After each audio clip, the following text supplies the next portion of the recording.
Assalamualaikum warahmatullahi wabarakatuh. Salam Malaysia Madani, salam perpaduan. Salam berapa kosong dah sekarang ni? 4-0 eh. 4-0. Bukan saja 4 pilihan raya kita menang, tetapi kita dapat 4 ahli parlimen yang telah pun menyokong kepimpinan PMX. Yang ini yang kita nak sembang sikit lah. Tentu ini yang menjadi perbualan, perbahasan, perdebatan tentang 4 ahli parlimen daripada Bersatu daripada Perikatan Nasional telah pun memberikan sokongan terbuka kepada PMX kita. Jadi bermacam-macamlah pandangan, ya. Ada yang mengatakan bahawa mereka menyokong di atas keyakinan mereka terhadap kepimpinan PMX. Kalau kita tengok melalui kenyataan resmi daripada mereka sendirilah. Bukan dengar daripada parti mereka, ya, dengar daripada mereka sendiri. Di mana mereka menyatakan tidak ada paksaan, tidak ada ugutan, berdasarkan keyakinan serta yang lebih utamanya adalah melihat kepada kepentingan masyarakat di kawasan masing-masing.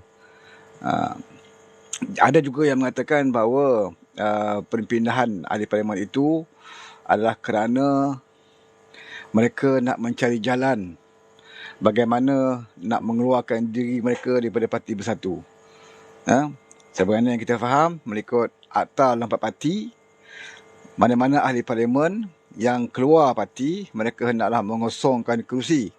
Jadi mereka tidak mahu mengambil risiko. Sekiranya mereka mengumumkan keluar parti, maka mereka terpaksa mengosongkan kerusi masing-masing. Jadi mereka tidak mahu mengambil risiko, sebab itu mereka tidak mengumumkan untuk keluar parti. Ya? Itu Akta Lambat Parti. Sekiranya mereka dipecat, persoalannya pula, sekiranya mereka dipecat, katalah Bersatu memecat keempat-empat ahli parlimen ini, apakah kerusi mereka perlu dikosongkan? Jawapannya tidak. Jawapannya tidak perlu dikosongkan. Kalau ikut Akta Lambat Parti, kalaulah seorang ahli parlimen itu dipecat oleh parti masing-masing, mereka tidak perlu mengosongkan kerusi. Itu Akta Lambat Parti. Sebab itulah Parti Bersatu, dia tak pecat. Dia tak pecat. Sebab kalau dia pecat empat-empat orang ini daripada Parti Bersatu, bermakna secara automatik empat-empat orang ini akan menjadi calon bebas. Tak perlu diadakan pilihan raya, tetapi dia akan menjadi ahli parlimen bebas. Bila dah berstatus bebas, bila mereka dah dibebaskan, dah diceraikan oleh parti mereka dan mereka bebas, mereka boleh kahwin dah dengan sesiapa. Kan? Mereka boleh kahwin dah dengan siapa? Maknanya mereka boleh menyertai Parti Keadilan, mereka boleh menyertai Parti UMNO, ya, mereka boleh menyertai Parti DAP, Amanah, ya, mana-mana parti yang mereka ingin sertai. Sebab mereka dah dibebaskan. Jadi mereka boleh masuk mana-mana parti tanpa perlu mereka mengosongkan ataupun tanpa perlu diadakan pilihan raya. Jadi bagi Parti Bersatu, mereka rasa kalau mereka pecat, ini merugikan Parti Bersatu. Sebab kalau pecat, dia akan masuk kepada parti di dalam kerajaan perpaduan. Bermakna kerajaan perpaduan akan menambah kerusi. Ya, akan menambah kerusi, manakala Parti Bersatu akan kehilangan kerusi, 4 kerusi. Jadi tindakan yang dibuat oleh Bersatu pada saya, dari segi politiknya tindakan bijak jugalah. Ya, Parti Bersatu masih lagi melakukan tindakan yang menyelamatkan parti dia, iaitu dia tidak pecat. Cuma dia gantung tak bertali lah orang panggil. Ya? Macam suami isteri yang dia tak ceraikan isteri dia, tetapi dia gantung. Bila gantungnya maknanya isteri dia tidak boleh kahwin. Ya? Tidak boleh kahwin, tetapi tidak dapat apa-apa. Sama dah dengan yang 4 orang ni. Ya? Dia tidak dipecat, malahan cuma digantung dan tidak boleh memegang apa-apa jawatan di dalam parti. Bermakna nama saja dalam parti. Ya? Jadi tindakan Bersatu ini adalah tindakan untuk menyelamatkan parti dia lah, ya, daripada kekurangan ahli parlimen. Ya. Dia berbeza dengan UMNO dan Barisan Nasional. UMNO dengan Barisan Nasional, sekiranya seseorang ahli parlimen, ya, ahli parlimen daripada UMNO ataupun Barisan Nasional, ya, yang telah pun dipecat kerana tidak mengikut arahan parti. tidak mengikut ketetapan parti. Oleh kerana mereka tidak mengikut ketetapan parti, maka mereka dipecat oleh parti, mereka dikenaki mengosongkan kerusi dia. Sebab apa pula UMNO Barisan Nasional macam tu? Sebab mereka ada perjanjian di dalam parti masing-masing. Di dalam parti mereka. Ya, dalam UMNO dan Barisan Nasional. Kita kena ingat yang sign watikah calon itu adalah pengerusi Barisan Nasional. Ya, pengerusi Barisan Nasional itu adalah Presiden UMNO. Jadi waktu mereka nak bertanding pilihan raya dulu, ya, pilihan raya ke-15 dulu, mereka telah pun menandatangani perjanjian di dalam parti Barisan Nasional. Apa dia perjanjian dia? Sekiranya ya mereka menjadi ahli parlimen, ya, sebarang keputusan parti untuk bergabung dengan mana-mana parti, ya, haruslah diserahkan kepada pucuk pimpinan parti. Dan semua ahli parlimen mesti akur dengan keputusan itu. Sekiranya mereka tidak akur, mereka dianggap telah mengosongkan kerusi. Ini perjanjian yang mereka sign. Ya. Sebab itulah Din Cirit dulu, dia nak curi 10 orang, gagal. Ya, dia nak curi 10 orang tu daripada UMNO Barisan Nasional, gagal. Sebab di dalam UMNO Barisan Nasional itu ada perjanjian dalam parti masing-masing. Dalam parti mereka lah. Ya. Bahawa apabila kamu menang, kamu nak jadi ahli parlimen, kamu kena wajib ikut keputusan parti. Nak sokong mana-mana parti, nak bergabung dengan mana-mana gabungan, haruslah dibuat oleh pucuk pimpinan parti UMNO Barisan Nasional itu sendiri. Jadi sebab itulah Din Cirit gagal, ya, untuk mendapatkan beberapa orang ahli parlimen untuk dia menjadi kerajaan. Sebab UMNO Barisan Nasional dah boleh baca dah. Sebab dia tahu main dengan Din Cirit ini kena jaga sikit. Pasal dia suka membeli. Dia suka membeli, saudara. Ya? Sebab dalam parti politik ni ada pelacur-pelacur politik yang sanggup meracurkan diri mereka. Dan ada pelanggan-pelanggannya. Ya, pelanggan dia siapa? Ya, pelanggan-pelanggan dia Din Cirit lah. Dia yang suka membeli ni. Dia jadi Perdana Menteri pun hasil daripada membeli beberapa orang. Ini tak boleh disorokkan. Ya, tak boleh disorokkan kerana ada perbualan audio, ya, yang kita semua dah viral, dah dengar lah. Dengan tawaran-tawaran dia kepada ahli UMNO. Sebab itulah hari ini dia menyangkakan bahawa apa yang berlaku hari ini, dia ingat Anwar buat macam dia. Dia ingat Anwar ni semurah seperti maruah Anwar ni, dia ingat murah macam dia dulu. Ya, dia silap lah. Ya, dia silap. Dulu dia terpaksa beli sebab dia tidak cukup sokongan. Dia tak cukup sokongan pun Din Cirit ni. Jadi dia terpaksa beli. Dah beli tu pun dia masih dapat kelebihan 114 ahli parlimen. Ya, mereka ada kelebihan 3 atau 4 orang ahli parlimen saja untuk menaikkan dia jadi Perdana Menteri. Ya, sebab itu dia berusaha dan terus berusaha untuk nak membeli ahli-ahli parlimen. Ya, dia berbeza dengan PMX. PMX hari ini tidak ada keperluan pun dia nak beli. Apa keperluannya dia nak beli? Bodohlah kalau dia nak beli. Dia dah ada 147 yang solid. Ya, tolak Sadiq yang keluar. Ya, 147. Masuk yang 4 ni dah lebih lah. Kan? Tapi sebelum itu ada 147 solid. Yang dah janji, dah sign perjanjian di dalam MOU Kerajaan Perpaduan. Sebelum bentuk Kerajaan Perpaduan itu kita dah buat perjanjian. Ya, 147 itu solid. Walaupun tak sampai 23 majoriti, tapi itu adalah kelebihan yang cukup melegakan. Jadi tak perlulah Anwar nak pergi curi-curi, nak hantar orang pergi jadi ejen, broker, nak beli, ya. Macam diviralkan konon-kononnya ada orang botak. Ada orang botak pula, saya pun botak juga. Kan? Ada pula orang botak, ya, yang jadi orang tengah duduk nak cari siapa nak lompat dengan menawarkan projek-projek. Ini perkara yang tak menasabah. Sebab itu sampai hari ni mereka masih lagi belum buat laporan polis. Cerita tu dah 2-3 hari dah mereka dendangkan. Ya, dalam mesyuarat majlis pimpinan bersatu semalam, Muhyiddin kata dia akan buat laporan polis. Dia akan buat laporan kepada SPRM. Akan. Kita tak tahu bila nak buat. Sepatutnya bila dia dapat tahu saja maklumat, ada orang nak beli ahli parlimen, sepatutnya waktu itu terus buat laporan. Bukan nak tangguh-tangguh, nak kena tunggu dulu ke mesyuarat bersatu. Ya, buatlah laporan. Dah ada bukti, konon-kononnya. Ya, dah ada pengakuan, konon-kononnya. Buat laporan. Kita pun nak tengok siapa dia. Ya, yang bodoh sangat ni jadi broker ni. Ya, botak manakah yang jadi broker ni? Adakah saya? Kan? Saya tak sebodoh itu. Buat apa kita nak jadi broker, bersusah payah?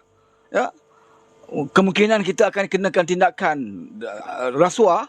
Ya, hanya nak mencari sokongan kepada kerajaan yang dah sememangnya kuat.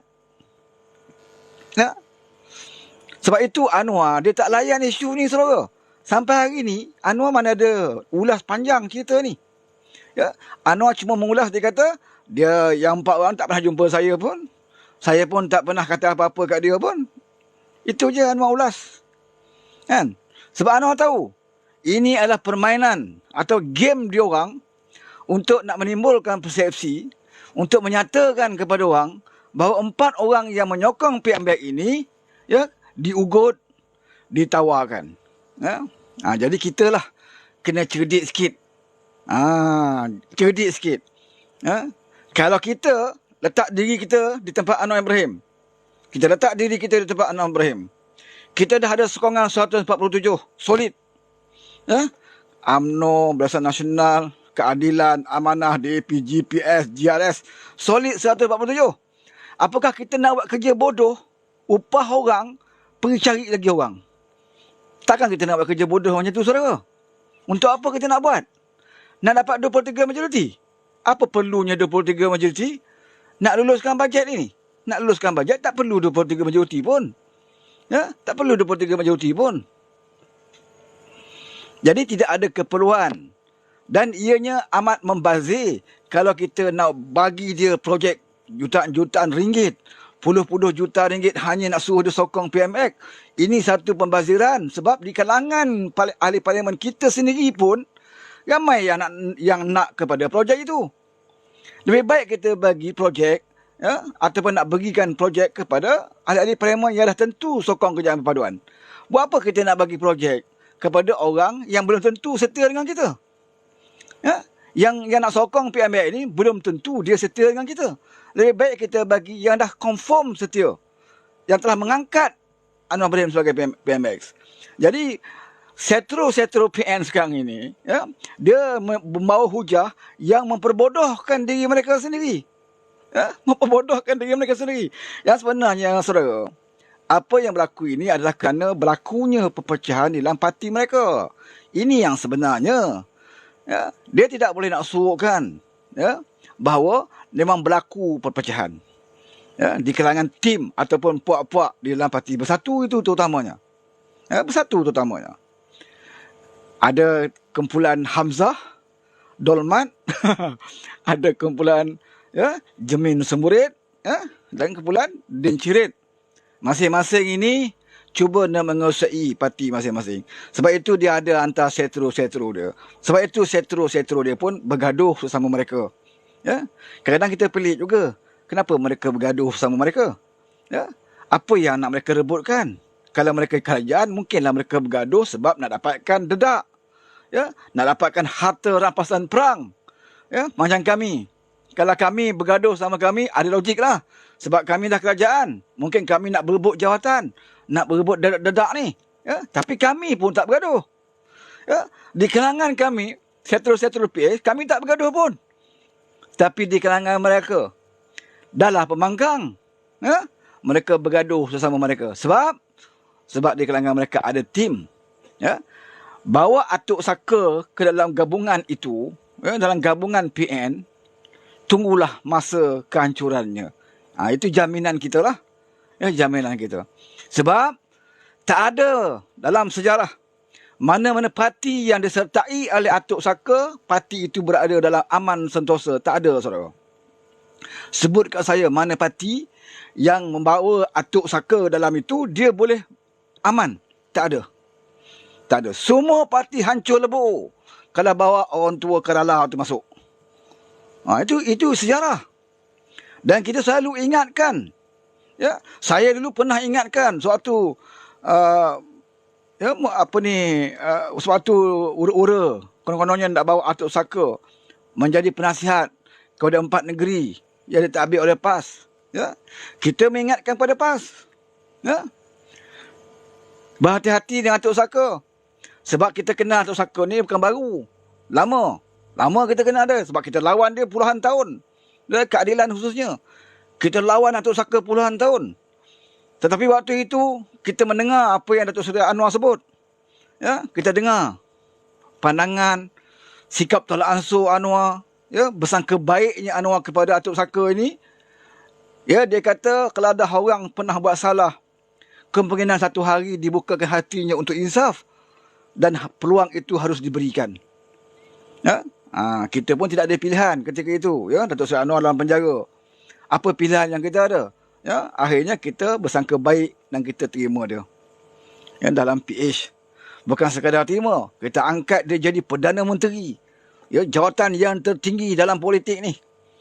Sesiapa yang masuk politik, ya, jawatan yang paling tinggi adalah Perdana Menteri. Ya, anda masuk politik tak boleh jadi agung. Tak boleh jadi sultan. Paling tinggi Perdana Menteri. Ya, itu jawatan paling tinggi. Dan kita tawarkan dia jawatan paling tinggi. Walaupun pilihan raya dia dapat kursi yang paling sedikit. Tetapi dia dapat Perdana Menteri. Ya? Sebab kita sangka dah tua-tua ni tentulah dia berubah. Ya? Rupa-rupanya saudara. Ya? Seperti mana yang kita syak sebelum itu. Ya? Sebelum itu kita dah marah ragu-ragu dah sebenarnya. Ya? Tapi oleh kerana pimpinan kata tak apalah bersangka baik. Tapi akhirnya terbukti. Memang orang tua tu takkan berubah. Ya? Takkan berubah. Sebab itulah kita bagi tahu dengan PAS. Sebab PAS menggunakan alasan yang sama.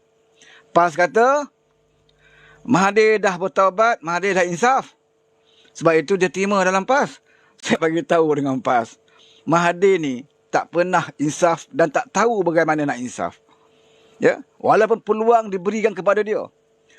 Ya, peluang yang tak semudah itu diperolehi oleh orang lain, tapi Mahathir dapat. Ya, tanpa dia berjuang susah payah. Ya, kita dulu puluhan tahun berjuang. Ya, nak jadi kerajaan. Nah, sepatutnya kita lah, puak-puak kita lah yang dapat jadi Perdana Menteri. Sebab puluhan tahun kita berjuang. Ya, ada yang masuk penjara, masuk lokap, kena pukul, macam-macam dalam zaman reformasi. Sepatutnya kita. Ya, tapi kita bagi laluan kat dia, walaupun dia tak ada berjuang pun. Apa perjuangan Mahathir? Ya, dalam PH ni tak ada, saudara. Dia tak rasa susah pun. Dia datang dalam PH dalam keadaan dah penghujung. Nak pilihan raya dia masuk. Dia masuk basuh kaki je. Orang lain dah berdemonstrasi dalam reformasi. Di era reformasi itu dah lama. Kemudian kita buat perhimpunan. Macam-macam perhimpunan kita buat. Ya? Blackout lah. Ya, bantah GST lah. Ya, bersih 1, bersih 2, bersih 3. Macam-macam perhimpunan kita buat. Macam-macam tekanan yang kita terima. Dia masuk di penghujung nak pilihan raya. Mahathir ni masuk bersama kita. Ya, dia tak rasa apa pun. Tak rasa susah pun. Tapi kita angkat dia. Sepatutnya dia bersyukur. Sepatutnya dia bersyukur dan membalas jasa kita. Tetapi dia khianat. Dia khianat kita. Kenapa dia khianat PH? Bukan kerana dia marah pada PH. Ha? Bukan dia marah kepada Amanah. Bukan dia marah pada PKR. Bukan dia marah pada DAP. Dia hanya marah kepada Anwar Ibrahim. Dia hanya marah kepada suatu manusia, ya, yang bernama Anwar Ibrahim. Musuh yang dia pernah zalimi, musuh yang dia pernah aniaya, musuh itu tetap menjadi musuh dia sampai dia mampus. Sebab itulah, di mana saja Anwar berada, dia akan tentukan Anwar tidak akan dapat naik ke atas. Sebab itu dalam usia dia sekarang ini, ya, walaupun jalan dah 3 selender, ya, dalam perhimpunan demonstrasi baru ni di Masjid Negara, tak salah saya kan, dalam demonstrasi Palestin, dia datang, berdiri sekejap, terus duduk bawah bonet, bawah van tu. Kesian tengok dia, saudara. Duduk tu termenung. Ya, termenung, penat. Ya, tengah panas. Sebab dia tak biasa susah. Dia tak biasa berjuang macam tu. Tapi nak juga turun. Sebab apa? Nak lawan Anwar Ibrahim. Itu aja. Bukan kerana Palestin pun. Ya. Akal yang waras takkan percaya Mahathir ini adalah seorang yang perjuangkan Palestin. Akal yang waras takkan percaya bahawa Mahathir ini seorang yang nak memperjuangkan Islam. Bohong. Ya, selama ini dia bercakap tentang perjuangan Palestin, itu memang hipokrit.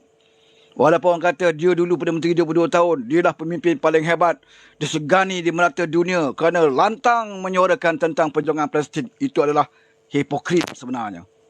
Ya, dulu kita terpedaya, tetapi bila kita melihat perjalanan politik dia sampai hari ini, ya, kita dapat menilai bahawa Mahathir bukan seorang manusia yang mahu memperjuangkan Islam.